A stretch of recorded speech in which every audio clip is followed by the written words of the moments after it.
now come up what is evolved over the time. One such is bioptic telescope. Some of you may have known it. I had started dealing with it since 2012.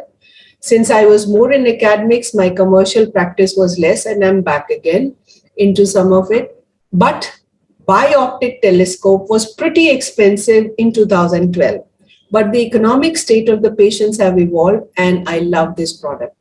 This telescope is so sleek, as you can see, and you can see one of our senior friend, Yashwant, wearing it. And this is Dr. Henry Green, who's the founder of this. So this is such a sleek kind of, look at this. It's a sleek telescope which fits over the spectacle.